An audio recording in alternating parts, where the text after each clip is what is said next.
امورا اور صالح کے جانے کے بعد میں نائمہ کو لے کر حوض کے کنارے ایک جگہ بیٹھ گیا. میں نے اس سے کہا, تمہیں معلوم ہے تم کیا کر رہی ہو؟ ہاں, میں نے جمشید کے لیے امورا کو پسند کیا ہے. مجھے معلوم ہے, مگر تمہیں معلوم ہے کہ تمہاری پسند سے کچھ نہیں ہوگا؟ مجھے معلوم ہے, مگر پچھلی دنیا میں ہما کے تجربے کے بعد اب جمشید میرے سامنے کچھ نہیں بول سکتا, اور امورا کے والدین سے میں بات کر چکی ہوں. یعنی متعلقہ فریقوں, لڑکا اور لڑکی دونوں کے علم میں یہ بات نہیں ہے, نہ ان کی مرضی لی گئی, اور سب کچھ تم نے طے کر دیا. نائمہ, یہ دنیا نہیں ہے. ہم یہاں ماں باپ بس رسمی حیثیت رکھتے ہیں. یہاں وہی ہوگا جو ان لوگوں کی مرضی ہوگی. اس لیے اپنے دل میں کوئی امید باندھنے سے پہلے ان دونوں سے پوچھ لو, اور اگر انہوں نے انکار کر دیا تو اور بہت لڑکیاں ہیں. آج کسی چیز کی کمی نہیں, تم اس معاملے میں بے فکر ہو جاؤ. نائمہ خاموش ہو گئی, مگر اس کا ذہن ابھی تک اپنی بہو میں الجھا ہوا تھا. میں نے اسے دیکھتے ہوئے کہا, نائمہ, ہمیں پہلی دفعہ یہاں تنہائی میسر آئی ہے. تم کچھ دیر کے لیے اپنی مادرانہ شفقت کو کونے میں رکھ دو اور یہ دیکھو کہ یہاں کتنا اچھا ماحول ہے. پھر میں نے اس سے کہا, تمہیں یاد ہے نائمہ, ہم نے کتنے مشکل وقت ساتھ ساتھ دیکھے تھے. خدا کا پیغام اس کے بندوں تک پہنچانے کے لیے میں نے اپنی زندگی لگا دی. اپنا کیریئر, اپنی جوانی, اپنا ہر سانس اسی کام کے لیے وقف کر دیا. مگر دیکھو نائمہ, میں نے جو سودا کیا تھا اس میں کوئی خسارہ نہیں ہوا. میں تم سے دنیا میں کہا کرتا تھا نا کہ جو خدا کے ساتھ سودا کرتا ہے وہ کبھی گھاٹا نہیں اٹھاتا. دیکھو, ہم ہر خسارے سے بچ گئے. کتنی شاندار کامیابی ہمیں نصیب ہوئی ہے. ہم جیت گئے نائمہ, ہم جیت گئے. اب زندگی ہے موت ختم, اب جوانی ہے بڑھاپا ختم, اب صحت ہے بیماری ختم, اب امیری ہے غربت ختم, اب ہمیشہ رہنے والی خوشیاں ہیں اور سارے دکھ ختم. مجھے تو اب کوئی دکھ یاد بھی نہیں آ رہا. ہاں, آج کسی جنتی کو نہ دنیا کا کوئی دکھ یاد ہے اور نہ کسی جہنمی کو دنیا کا کوئی سکھ یاد ہے. دنیا تو بس ایک خیال تھی, خواب تھا, افسانہ تھا, سراب تھا. حقیقت تو اب شروع ہوئی ہے, زندگی تو اب شروع ہوئی ہے. ذرا سامنے دیکھیے, سما بدل رہا ہے.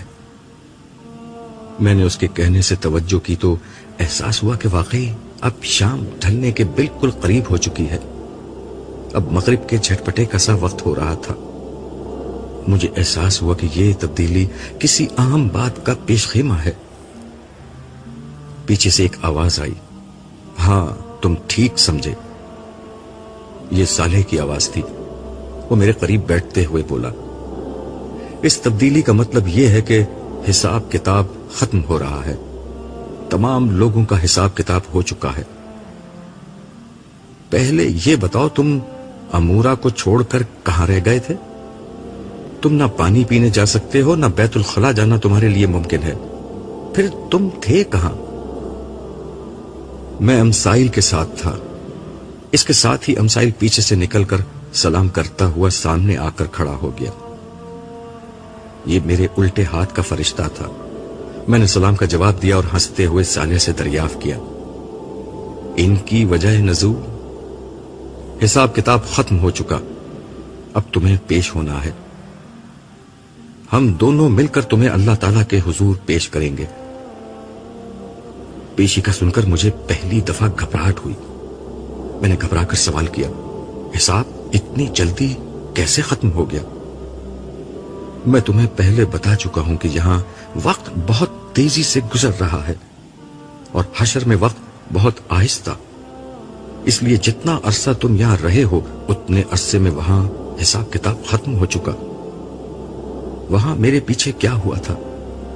تمام امتوں کا جب عمومی حساب کتاب ہو گیا تو میدان حشر میں صرف وہ لوگ رہ گئے جو ایمان والے تھے, مگر ان کے گناہوں کی کثرت کی بنا پر انہیں روک لیا گیا تھا.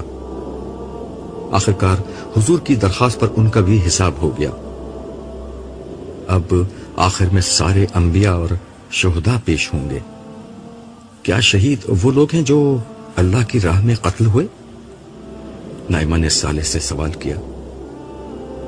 نہیں، یہ وہ شہداء نہیں، وہ بھی بڑے اعلیٰ اجر کے حقدار ہوئے ہیں، مگر یہ شہداء حق کی گواہی دینے والے لوگ ہیں، یعنی انہوں نے انسانیت پر اللہ کے دین کی گواہی کے لیے اپنی زندگی وقف کر دی تھی۔ یہی وہ لوگ ہیں جنہوں نے انبیاء کے بعد ان کی دعوت کو آگے پہنچایا۔ کیا ان کا بھی حساب ہوگا؟ میں نے سوال کیا، کیونکہ مجھ پر حساب کے تصور سے گھبراہٹ طاری تھی۔ نہیں، بس بارگاہ ربوبیت میں ان کی پیشی ہوگی اور ان کی نجات کا اعلان ہوگا۔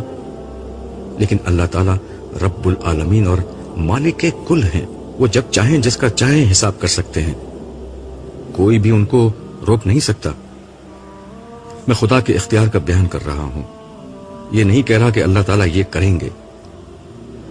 دراصل اب جنت و جہنم میں داخلے کا وقت آ رہا ہے، چنانچہ اب اہل جنت اور اہل جہنم سب کو میدان حشر میں جمع کر دیا جائے گا۔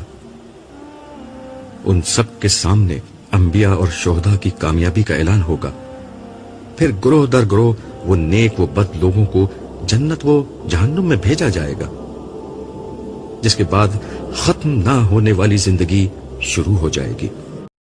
میں دیگر شہداء اور انبیاء کے ساتھ ایک دفعہ پھر آراف کی بلندی پر کھڑا تھا۔ اس بلند مقام سے میدان حشر بالکل صاف نظر آ رہا تھا۔ تا حد نظر وسیع میدان میں لوگوں کو دو گروہوں میں جمع کر دیا گیا تھا۔ میدان کے داہنے ہاتھ پر تا حد نظر لوگوں کی صفیں در صفیں بنی ہوئی تھیں۔ یہ اہل جنت تھے، ان کے چہرے روشن، آنکھوں میں چمک اور لبوں پر مسکراہٹ تھی۔ ان کے لباس بہترین، ان کے دل خوشی سے سرشار اور ان کی روحیں شکر گزار کے احساس میں ڈوبی ہوئی تھیں۔ یہ داہنے ہاتھ والے تھے، ان داہنے ہاتھ والوں کی خوش بختی کا کیا کہنا۔ میدان کے بائیں طرف لوگ ایک ہجوم کی شکل میں گھٹنوں کے بل بیٹھے تھے، ان کے ہاتھ پیچھے کر کے باندھے گئے تھے اور جہنم کا نظارہ ان کے سامنے تھا۔ یہ اہل جہنم تھے جن کے لیے ابدی خسارے کا فیصلہ سنایا جا چکا تھا۔ وہ منتظر تھے کہ کب وہ اپنے فیصلہ کن انجام سے دوچار ہوتے ہیں۔ ان کے چہرے اترے ہوئے تھے، آنکھیں بجھی ہوئی تھیں، پیشانی ارقالود اور گردن جھکی ہوئی تھی۔ ان کی رنگت سیاہ پڑ چکی تھی، جسم پر گرد و غبار اٹی ہوئی تھی۔ یہ بائیں ہاتھ والے تھے، ان بائیں ہاتھ والوں کی بدبختی کا کیا کہنا تھا۔ سامنے عرش الہی تھا، اس کے جلال و جمال کا کیا کہنا۔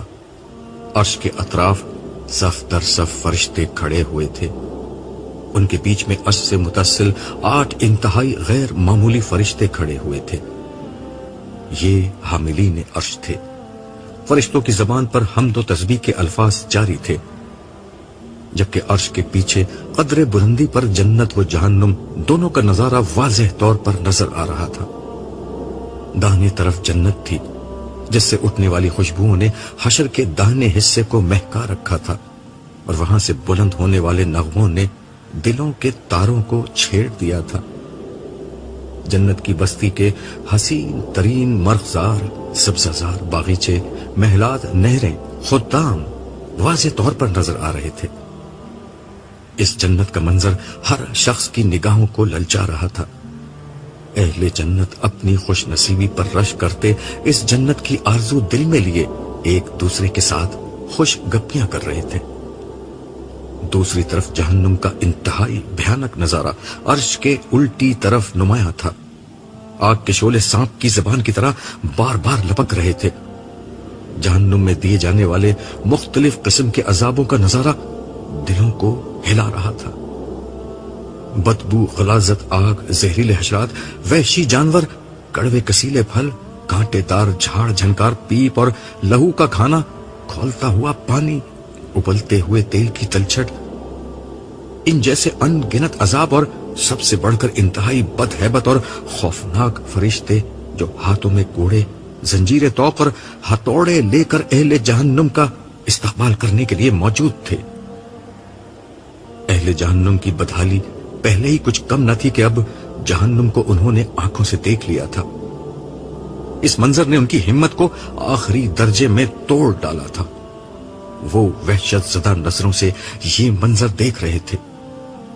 ان میں سے ہر شخص کی سب سے بڑی خواہش یہ تھی کہ کسی طرح ان کی موت کا فیصلہ سنا دیا جائے، مگر افسوس کہ جہنم میں ہر عذاب تھا سوائے موت کے، کیونکہ اہل جہنم کے لیے موت سب سے بڑی راحت تھی، لیکن جہنم مقام عذاب تھا، مقام راحت نہیں۔ اہل جنت و اہل جہنم کے بیچ میں ایک شفاف پردہ تھا جس سے دونوں ایک دوسرے کو دیکھ سکتے اور گفتگو کر سکتے تھے، مگر اس پردے کو عبور نہیں کر سکتے تھے۔ اہل جنت اہل جہنم سے پوچھتے کہ ہم نے تو اپنے رب کے وعدے کو سچا پایا اور جو اس نے ہم سے کیا تھا، کیا تم نے بھی جہنم کے سارے وعدے سچے پائے جو اللہ تعالیٰ نے تم سے کیے تھے؟ ان اہل جہنم کے پاس جواب میں اعترافاً گردن جھکا دینے کے اور ہاں کہنے کے علاوہ کوئی اور چارہ ہی نہیں تھا۔ وہ بھوک اور پیاس سے بلک رہے تھے، اس لیے برابر میں اہل جنت کے سامنے میوے گوشت کی رکابیاں گردش کرتی اور انہیں جام نوش کرتے دیکھتے تو کہتے کہ یہ پانی اور دیگر غذائیں جو اللہ نے تمہیں دی ہیں کچھ ہمیں بھی کھانے کے لیے دے دو۔ جواب ملتا کہ یہ اللہ نے اہل جہنم پر حرام کر رکھی ہیں۔ ہم اوپر کھڑے یہ سب کچھ دیکھ اور سن رہے تھے، گرچہ ہمارے فیصلے کا اعلان ایک رسمی سی بات تھی، مگر نہ جانے کیوں میرا دل ڈر رہا تھا۔ میں اللہ تعالیٰ سے اس کی رحمت اور درگزر کا سوال کر رہا تھا۔ میں دعا کر رہا تھا کہ پروردگار ہمیں اہل جہنم کا ساتھی نہ بنا بلکہ اہل جنت میں داخل فرما۔ یہی دعا دوسرے لوگ کر رہے تھے۔ یہ میری کیفیت تھی، جبکہ بعض دیگر شہداء اس موقع پر شدت جذبات میں آگے بڑھے اور پکار کر اہل جنت کو مبارکباد دینے لگے۔ وہ کہہ رہے تھے کہ آپ پر خدا کی رحمت اور سلامتی ہو۔ اس موقع پر انبیاء آگے بڑھے اور اپنی قوم کے کافر سرداروں کو پہچان کر کہنے لگے، کہاں ہے آج تمہاری سرداری، تمہاری جمعیت اور تمہارا گھمنڈ؟ پھر وہ اہل جنت کی طرف اشارہ کر کے کہتے کہ کیا یہ وہی غریب لوگ ہیں جن کو تم حقیر سمجھتے اور خیال کرتے کہ ان کو اللہ کی رحمت سے کوئی حصہ نہ ملا ہے اور نہ ملے گا؟ دیکھ لو آج وہ کس اعلیٰ مقام پر ہیں۔ اسی اثنا میں اعلان ہوا کہ ہمارے انبیاء اور شہداء کا نامہ اعمال انہیں دیا جائے۔ میری توقع کے برخلاف اس موقع پر کوئی حساب کتاب یا پیشی نہیں ہوئی، صرف یہ ہوا کہ ہر شخص کو آگے سامنے کی طرف بلایا جاتا جہاں ہر جنتی اور جہنمی اسے دیکھ سکتا تھا۔ وہ شخص اپنے ساتھ موجود فرشتوں کے ہمراہ چلتا ہوا آگے آتا۔ فرشتے انتہائی اکرام کے ساتھ اسے عرش کے سامنے لے جاتے، جہاں زندگی میں اس کے کارناموں اور آخرت میں اس کی کامیابی کا اعلان کیا جاتا۔ جس وقت کوئی پیش ہوتا، اس کے سامنے کے سارے حالات، اس کے مخاطبین کی تفصیلات، لوگوں کا رد عمل اور اس کی جد و جہد، ہر چیز کو تفصیل سے بیان کیا جاتا۔ سامعین یہ سب سنتے اور اسے داد دیتے۔